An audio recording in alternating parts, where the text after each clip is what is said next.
Tô voltando aqui, o nosso bate-papo agora vai ficar ainda mais completo. Doutor Eduardo acabou de chegar, seja bem-vindo, meu querido. Bom dia. Tudo bem? Bom dia para você também. Obrigado. Bem-vindo, viu? Nesse dia que não tem como classificar de uma outra forma, né, doutor Eduardo, como um dia que a gente continua com esse sentimento triste pela tragédia que acabou de acontecer, né? E aí a gente ouvindo cada vez mais histórias, conhecendo um pouco mais sobre a história política e pessoal de Eduardo Campos, a gente não consegue fazer outra coisa a não se lamentar tudo isso, né? Regiane, Lobo, realmente foi uma fatalidade, né? Eu acho que, e com as fatalidades, as coisas se modificam no país, principalmente na questão política.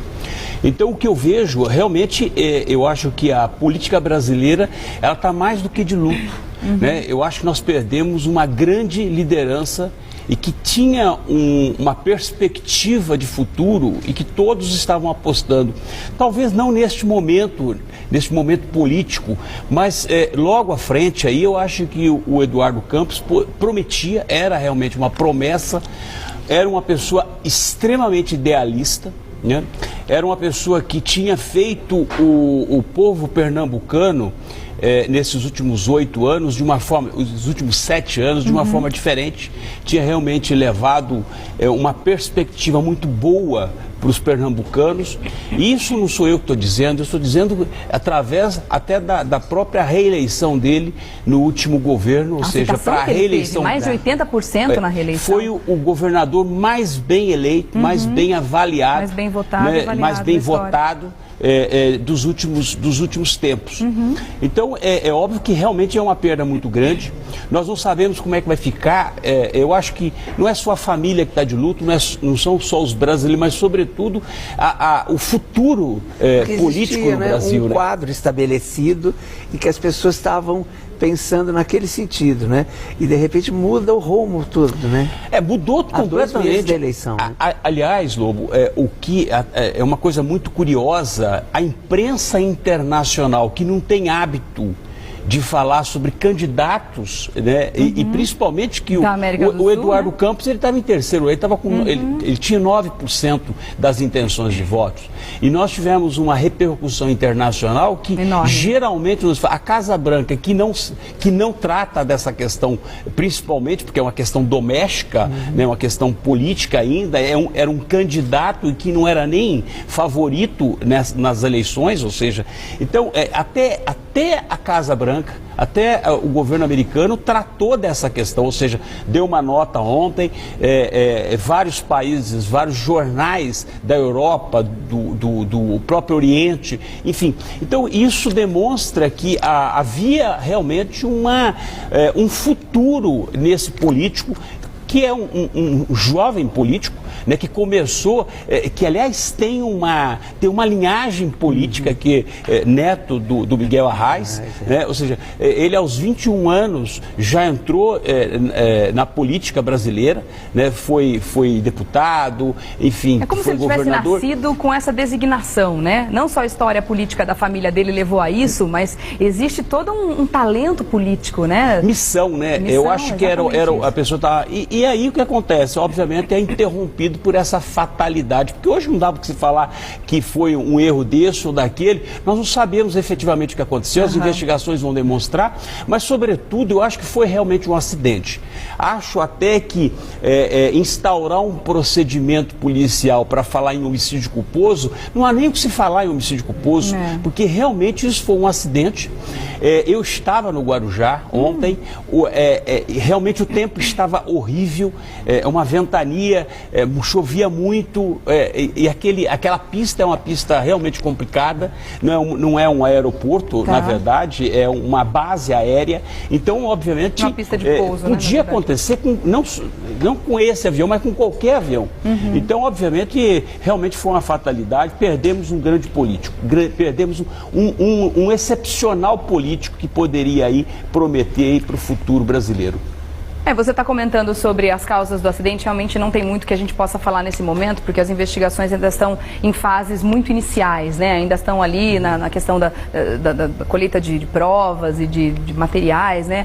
Que são o derivado aí, o produto desse acidente terrível. Mas estão falando muito sobre uma soma de fatores que pode ter contribuído para isso. A aeronave parecia que estava tudo ok, né? dentro dos conformes, com relação a papéis, a revisões, tudo registrado, tudo certinho, né? Existe uma questão que até foi levantada com relação ao excesso de horas de voo do piloto. Até dando uma olhada em algumas notícias, eu me deparei com algumas postagens do próprio piloto dizendo que estava voando bastante, de que estava até padecendo aí de um certo cansaço e tudo mais, mas isso tudo vai ser avaliado com calma depois no futuro, né, doutor Eduardo? Sem dúvida. Eu fui assistente de acusação das vítimas aqui do voo da TAM, né, esse aqui, o último acidente que aconteceu aqui em Congonhas, e que realmente, em matéria de acidente aéreo, não dá para você falar de uma única situação, mas sim é uma cadeia, ou seja, vai se desencadeando uma cadeia e uma sucessão de erros, né? Não é só a máquina, não é só, sobretudo, a aeronave, mas o próprio o piloto, a pista, a aeronave, o clima, né? Ou seja, toda essa questão, sobretudo as condições climáticas, que pode ter efetivamente contribuído e muito nesse acidente que aconteceu com o avião do Eduardo Campos. Tá certo. Daqui a pouco a gente volta a conversar então sobre esse assunto. Bom, vamos continuar comentando a respeito dessa questão de como fica a partir de agora, com essa tragédia, com o ocorrido. Como é que ficam os rumos da candidatura do PSB e da coligação toda, né, que o partido tem? Então, está se falando muito com relação ao nome da Marina, mas ainda tem muita coisa para ser discutida em cima disso. Eu acho que ainda nem é o momento deles falarem a respeito dessa questão, mas eles têm um prazo, né, doutor Eduardo? Se eu não me engano, são 10 dias para que eles apresentem um novo candidato, não é isso? O partido e a coligação, porque na verdade não podemos falar só de um partido. O partido encabeça, mas sobretudo você tem uma coligação. São 6 outros partidos, aliás, são 5 outros partidos. No total agora, foram 6. Só para a gente entender, até ontem eu fiquei com essa dúvida, porque a Marina, ela era da rede, né? Daquele outro. A rede não existe, mas ela não existe. Não foi homologado, né? Não deu tempo, né? É um partido que o Tribunal Eleitoral não reconheceu por uma questão... Ela era do PSDB. Ela é do PSB, ela é do PSB. E o que acontece? Hoje, nós temos 10 dias, realmente, o partido tem 10 dias de prazo para poder substituir, que é o que prevê. A Marina ela se apresentava como vice da chapa do Eduardo Campos, e com essa história, ou seja, com esse acidente, com a morte do titular, né, do cabeça de chapa que é o Eduardo Campos, então obviamente se esfacela toda a chapa, ou seja, então o que acontece? A própria Marina, se ela se apresentar, se for a coligação tiver interesse de fazer com que a Marina seja a cabeça de chapa, neste caso, que ela é do PSB, uma vez que a rede de sustentabilidade, ela não existe, ela existe de fato, de direito, mas ela não é reconhecida pela Justiça Eleitoral. Há uma polêmica embutida nisso, que é a questão, quando ela era da rede, quer dizer, os ideais políticos eram muito diferentes dos ideais políticos do PSB, né? E agora, como ela passou para o PSB, né, fica estranho, porque parece assim, eles tinham ideais políticos tão diferentes e agora ela vai ser a candidata no lugar dele, né? Alguns comentaristas políticos estavam até dizendo sobre isso, né, que a questão desses ideais, mas ao mesmo tempo eles tinham um plano juntos, né? Apesar dos ideais serem diferentes, o plano estava estabelecido e o plano era uma coisa unificada e uma coisa só. O que está se especulando é que ela provavelmente vai seguir esse plano que foi estabelecido.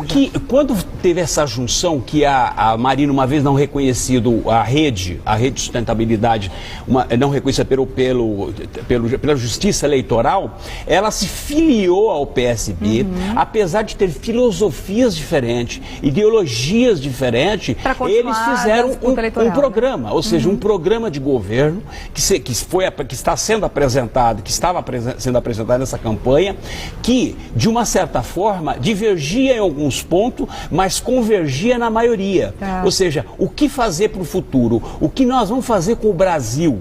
Né? O que nós queremos para o Brasil? Então, a ideia da fusão das duas ideologias ideologias é buscar um programa de governo ideal para modificar a política do Brasil, para modificar o que o Brasil precisa, ou seja, esse era o objetivo maior, né, dessa junção, mesmo porque a Marina ela tem uma herança política, ela teve quase 20 milhões de votos na última eleição, né, em 2010, consequentemente ela tem um patrimônio político. Claro. Então, se nós formos pela lógica política, né, que em política não tem muito lógica, não. Né, obviamente a Marina deveria ser apresentada e deve ser apresentada como cabeça de chapa, ou seja, como candidata, como presidenciável, né, porque até então ela é vice.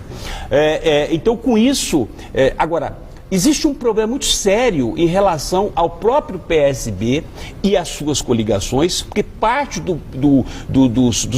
existe uma divergência de ideias, né? Dos membros do partido, dentro do próprio partido, havia uma parte dela que queria, obviamente, aderir à reeleição da Dilma. Então, o que acontece hoje, o que nós percebemos hoje, a radiografia que nós fazemos hoje dessa candidatura, ela pode se fragmentar.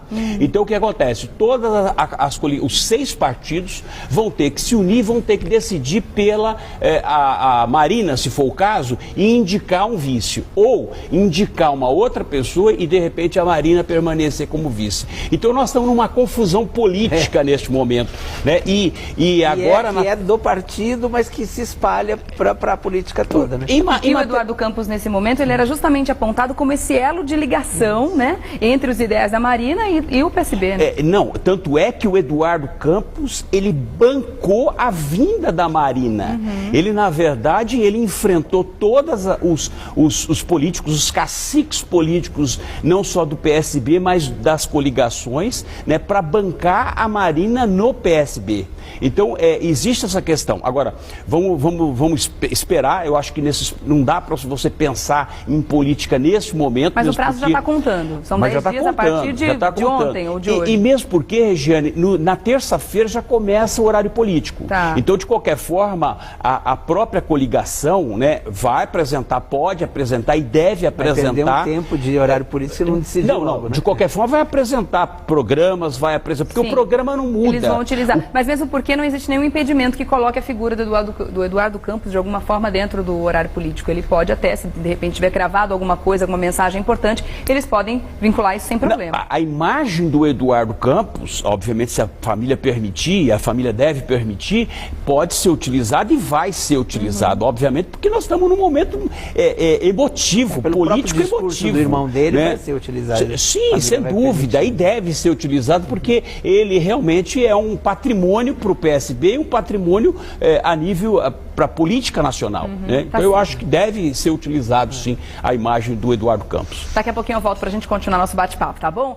Vamos voltar aqui para o nosso bate-papo. A gente está falando a respeito dessas conjecturas políticas que estão fazendo nesse momento aí, né? E a gente comentou mais cedo também, no início da nossa conversa, que o Eduardo Campos, ele também representa, doutor Eduardo, não sei o que você pensa a respeito disso, até queria a sua leitura sobre esse caso, uma certa renovação. Afinal de contas, os nomes que estão aí, a gente já ouviu em outras situações, até por uma questão de partidos, sempre teve essa disputa desses dois partidos que estão disputando, que estão nas cabeças da pesquisa, a gente pode dizer assim, né? E que tem essa disputa histórica já há muitos e muitos anos. Então a gente via até como uma opção, como uma escolha e uma renovação política, um nome de uma pessoa jovem que estava começando para o resto do Brasil, apesar de que para Pernambuco ele já era um político muito conhecido e muito querido, inclusive. Você vê isso como uma grande perda também para a política do país? Ah, sem dúvida. Eu acho que desde 94 tem essa polarização que é justamente o PT e o PSDB. Eu acho que romper se quiser, ou seja, essa herança que de uma certa forma, quando você tem uma renovação, novas ideias, quando você pega uma pessoa com o perfil do Eduardo Campos, que, aliás, não sou eu que estou dizendo, mas todos os políticos estão dizendo, que havia possibilidade desse rompimento, dessa polarização de dois partidos há décadas, né? Isso realmente é saudável. Por quê? Porque, na verdade, política é isso. Política você tem que renovar. Política você não tem que renovar não tão somente os partidos, mas, sobretudo, as pessoas, né? Porque as cabeças mudam, né? Os líderes mudam. E, infelizmente, o Brasil não tem líderes. Ou seja, nós estamos ausentes, nós estamos órfãos de líderes, né? E o Eduardo Campos, assim como a própria Marina Silva, se apresentam e se apresentavam como uma mudança na política, né? Esse rompimento dessa tradição PSDB e PT. Porque, queira ou não queira, o que acontece? Se trabalhou durante todo esse tempo o medo, o temor da mudança, né? E o que o brasileiro vinha se modificando é que não pode ter medo dessas mudanças, né? Então eu acho que o PSB, tanto a própria coligação e outros partidos, sem ser o PSDB e o PT, eu acho que havia realmente essa perspectiva, esse futuro que nós tínhamos. Com a morte do Eduardo Campos, ou seja, há uma confusão política hoje. Nós não sabemos exatamente o que acontece. Tanto é verdade que, se eventualmente a Marina Silva se apresentar como cabeça de chapa dessa coligação, o que vai acontecer no cenário político muda tudo. Porque o que acontece? Ela pode assumir até o segundo lugar diante da herança política que ela tem, que são 20 milhões de votos. Tá certo. Né?